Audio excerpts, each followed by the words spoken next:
I'm Connor Old, and this is Old's Oscar Countdown. And today we're going to be looking at the final episode of Old's Oscar Countdown before the Oscar nominations, and that is film editing, visual effects, and best foreign film, sort of the scraps in a sense. Not necessarily bad categories, but the last ones that are meaningful to me put into this last video. If you don't know, this will be my last video of the Old Oscar Countdown for the Oscar nominations, but don't worry, we will be back after the nominations happen, and there's going to be a lot of stuff in and around this area soon coming up, if not already out.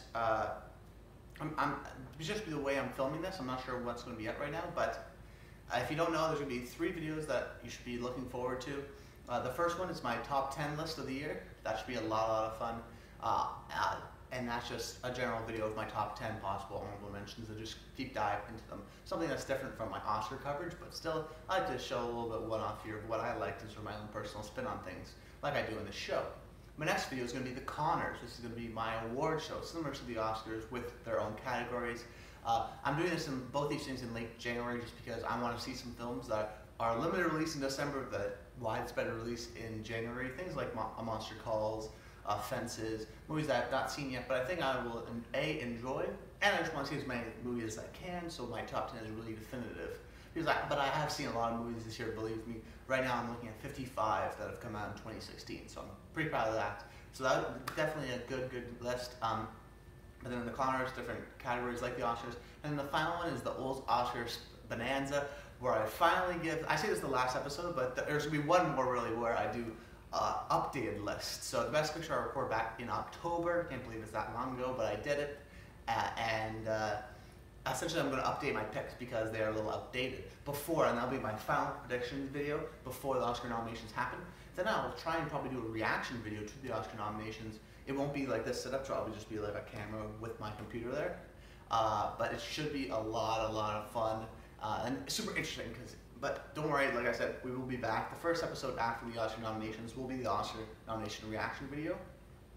But from there, it should be going into different categories. So I'll probably do Best Picture, and then like I do the same format every single week, Best Picture, and then Best Actor, and then Best Actress. But since we know the nominations, who I think is going to win in those categories.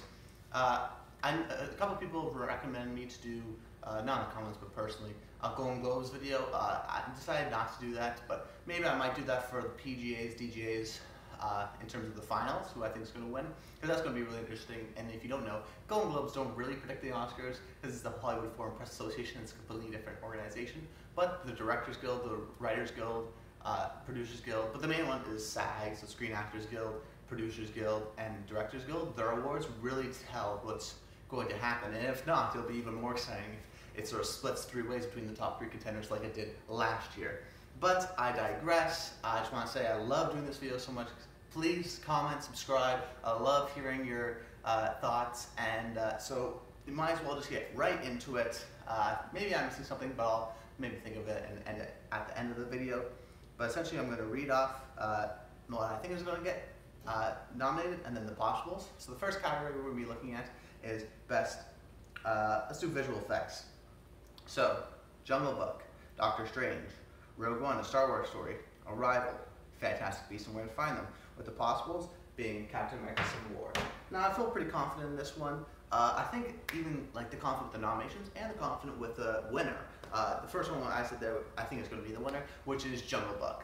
It's an obvious one. It's sort of an Oscar contender. I mean, it's sort of on the cusp. So if they really like it and it's sort of a fan favorite, it can get into that Oscar race for sure. Don't doubt it. But I mean, the whole movie is CGI. That's so unbelievable. You know, I wasn't a huge fan of the movie that much, but I really enjoyed it. I thought it was a good movie. And it's incredible to see that this little boy, a child actor, was acting in front of like a green screen and in sort of an LA lot when it looks like the jungle, and the CG is just so amazing. Everyone knows that. It's by far the best of the year. Even though some of the other ones had good CG, this is like, it blows out the movie. It's the entire movie, you know what I mean? It should win. I think it will win.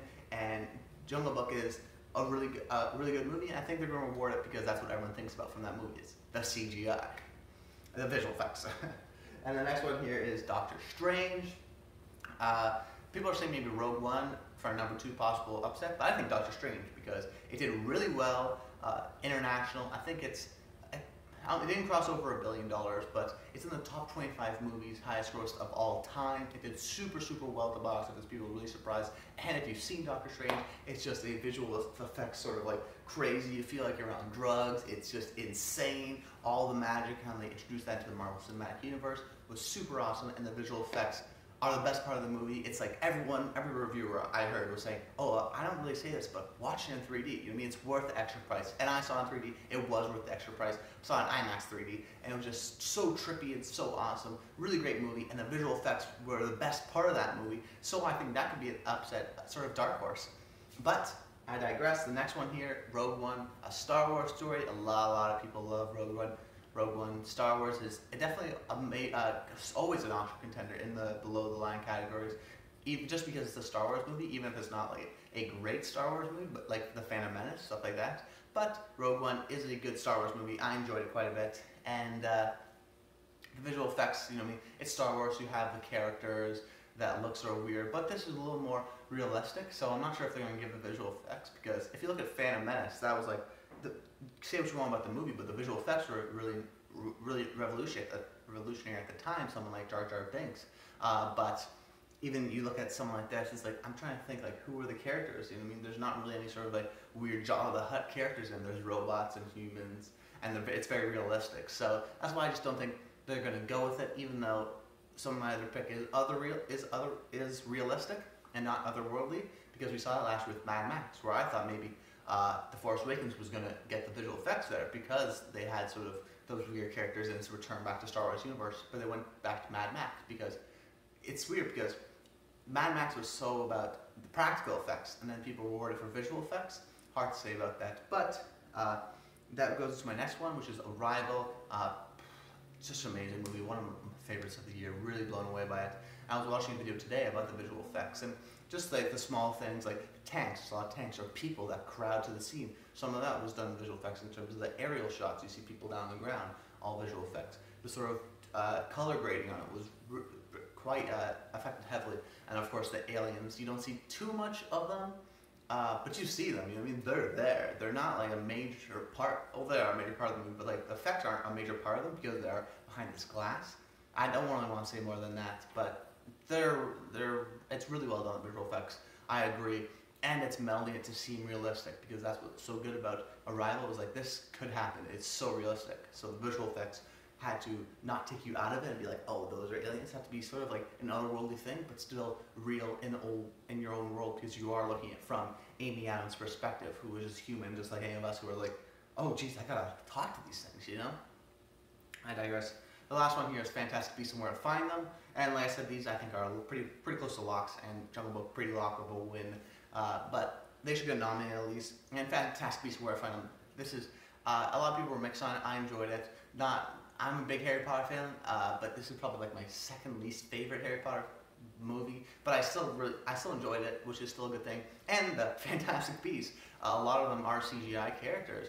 All of them are CGI characters, and there are a lot of them. So it's definitely a major component of the movie. And you have sort of the effects of the wand battles and whatnot. And I think they're definitely going to reward that. But the possible sort of spoiler is the possible Captain America Civil War. This is really the only possible I think that can challenge it. People say maybe Star Trek Beyond, but I don't know, hard to say. Because it did make that makeup and hairstyling shortlist. So, like I said, as the time of recording this, there hasn't been a shortlist. In foreign film there has, but not in visual effects.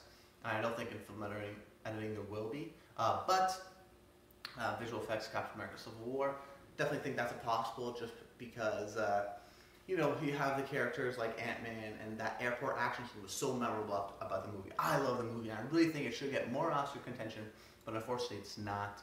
And visual effects weren't necessarily stunning, so I don't think they're going to reward that, or even think about the movie, to be honest.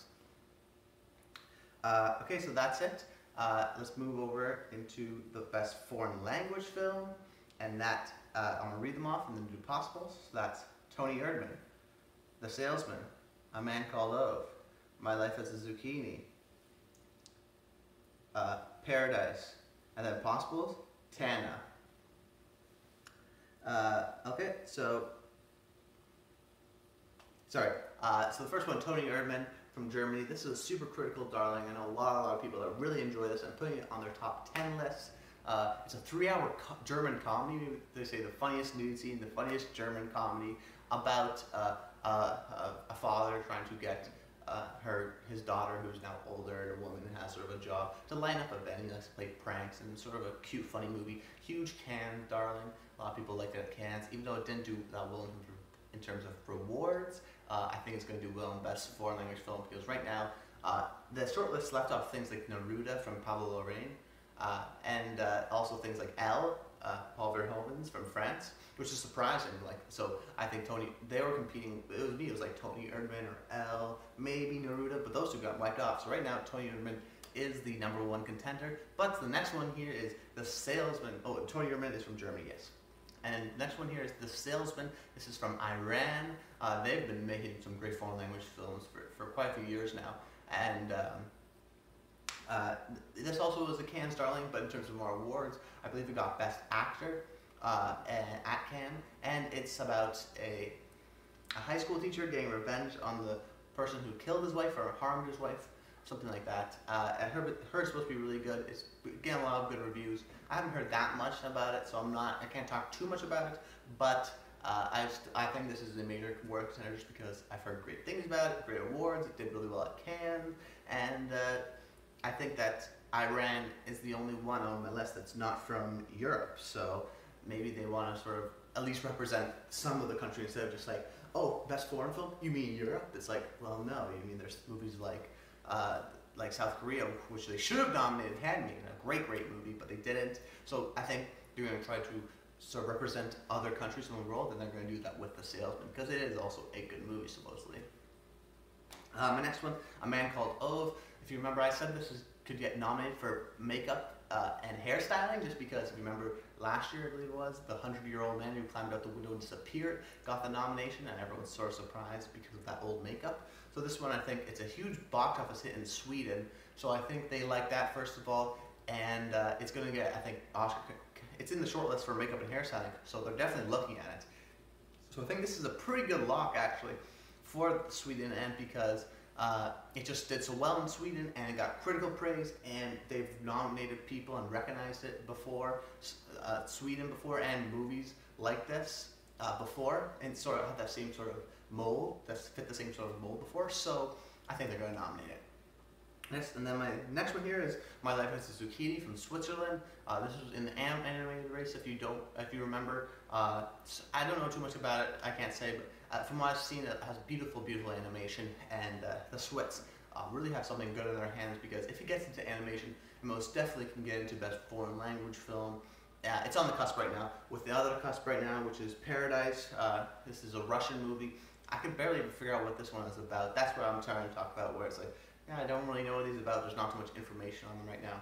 But also another I didn't mention here, but this War of Mine is it's a Danish film that can definitely get in. It's impossible right now. But like I said, I'm just sort of making wildish guesses, because that's why I didn't want to do documentary short or live action short, because or animation short. I didn't know too much about them. I couldn't really talk too much about them. But I know at least this plot synopsis of this War Called Mine, the Danish film that's possible. About it's a World War II movie where they have to look at and pick out mines, so that could be a very sort of thrilling movie. It didn't get the greatest of reviews, but I still think it's an entertaining one for the meat eaters of the Oscars. And then the next one, Tana. This is from Austria. Like I said, I haven't heard too much about it, but I think the definites right now are Toni Erdmann, The Salesman, A Man Called Ove, My Life as a Zucchini, and then I'm replacing Paradise for this war of mine, or not this war of mine. Sorry, I'm forgetting the name. I didn't write down, unfortunately, but I'm replacing that. But definitely the three locks are Toni Erdmann, Salesman, A Man Called Ove, and I think the fourth one would be My Life as a Zucchini.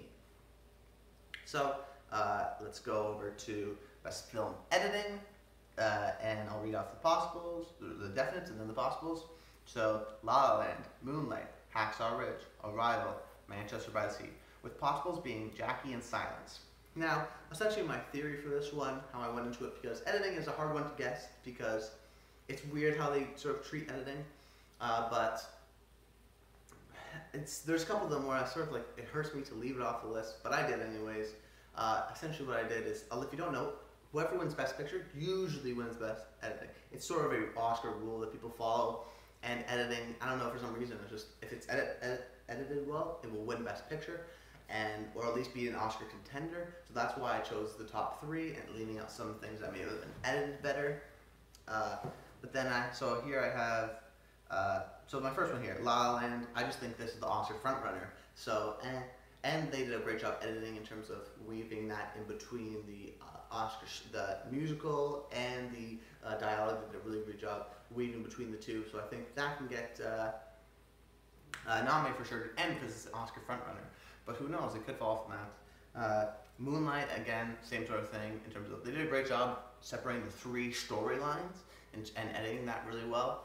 I don't have the editors' names here, unfortunately, but I think they're going to get nominated because Moonlight isn't their favorite. The next one, I'll skip the next favorite, but for right now it's Hacksaw Ridge. It's a very intense war movie. I think has great editing in those intense sort of end parts where it's like sort of hectic and crazy in a sense. So I think and that contrast from the beginning movie where it's very lifetimey to that war feeling. It's a very intense sort of editing change, so I think they're going to reward that, and I think it's going to possibly win in sound editing, so film editing could get the nomination. And then next one, Arrival. I think they really like Arrival. It's getting a lot of other awards. Hard to say if it's an Oscar movie because it is a sci-fi movie, but I do think it's going to get rewarded well at the Oscars, at least with nominations. And I think it's going to get nominated here because I think people are a little maybe underestimating Arrival, and I think it's going to do well for sure. Be possible dark horse. And the next one here is the other Oscar frontrunner, which is Manchester by the Sea. Now, some people don't have Manchester by the Sea. Frankly, I didn't get it why. In my personal decision, Manchester by the Sea is one of the best edited movies of the year. It just does a beautiful job at, as the story goes along, revealing to you why the character in Casey Affleck feels the way he does and why he acts the way he does. It's super interesting, and the ending, it has so much to do with that movie. Similar to Arrival, where the editing, I don't want to spoil it, has a lot to do with the movie because there's some of the sort of derails and twists and flashbacks. So they do a really great job with that. I think Arrival is probably the best edited movie of the year for my money, which is Joe Walker. He also did 12 Years a Slave. But Manchester by the Sea, a lot of people don't have it in editing, but I said, well, doesn't editing normally go to Best Picture? Well, Manchester by the Sea is the #2 contender for Best Picture, so it has to get in, right? But I don't know, it could be on a cusp. And then the next one, and if it doesn't get in for editing, one last thing, there's a good chance it probably won't win Best Picture. Just sort of an Oscar rule. But that could be changed because every year Oscar rules are changed. And this one, next possible, is Jackie. I haven't seen the movie, so I can't talk about the editing, but I think this is an Oscar contender, but I don't think it's much of an Oscar contender as people think. Right now, I don't even have it in, I have it as a possible for the Oscars, but I don't have it for a nomination, especially if they only nominate 8. It's going to get left off, I think, because it is the Natalie Portman show, and people don't think of the movie, think of Natalie Portman and maybe the costume design and such. But definitely, if it gets in for picture, it could get in for editing, because it does take place further back and has sort of a flashback scene. So that's always something that's at least a warning for people who don't necessarily know editing. Flashbacks are sort of hard to do and challenging, and if you're able to nail that pretty well, that's pretty important. And then my last one here is Silence. This is done by Martin Scorsese's longtime collaborator, Thelma Schoonmaker. She's won 2 Oscars now, maybe 3, I think only 2, for Raging Bull and The Departed, for sure. And, and The Aviator, so 3. And she's a brilliant editor. I haven't seen Silence, but I'm sure it's beautifully edited. It is a long movie though, so maybe people will think, I thought it was a little too long, because it's hard to watch people, especially when you're giving them screeners. It's much easier to watch Hell or High Water, an hour and 45 minutes, compared to a Silence where it's 2 hours and like 50 minutes, almost 3 hours. So maybe it could get harmed in terms of, I thought it was a little too long, so I'm not going to give that editing award. And Silence is totally falling off the map right now. I don't know what's happening, but it's not getting any awards anywhere. Super surprising to me. So Silence might completely fall off the map. And but I think Thelma is, because of Thelma, she's impossible. And it hurts me to leave it off the list because she's such an amazing editor, and I think they respect her a lot. And I just think that they want to reward her, if anything. But unfortunately, it doesn't. I don't think she is. But maybe it's unfortunate. So that, guys, that wraps up Old Oscar Countdown. If you'd like, please subscribe to the channel, like the video, favorite, comment. I love listening and reading the comments, and I try to answer to all of them. So get ready for Top 10, the Connors, which might have already been released by the time you're seeing this, and then the Old Oscar Countdown Spectacular, where we do the final nominations, and then the reaction to the Oscar nominations. I can't believe we're almost here. I can't wait, but don't worry. We will be back as soon as the nominations are over. We won't stop. It will continue to be a week-to-week thing where we do, after the nominations, I might take a week off, I'm not sure, but Best Picture, and just decide who's going to be the winner. So instead of deciding who's going to get nominated, we're going to decide who will be the winner. And it's going to be interesting, and I'm going to do that all the way up until the Oscars, continuously updating them and sort of trying to think of different possibilities and new theories, and that should be a lot of fun. But I hope you guys like this whole nomination process. I really do have such a blast doing it, and I love the views. I can't believe I got as many views as I've got. It's really surprising, and I'm thankful for you guys. So that's it. This is Old Oscar Countdown. I'm Connor Old, and until next time, stay tuned.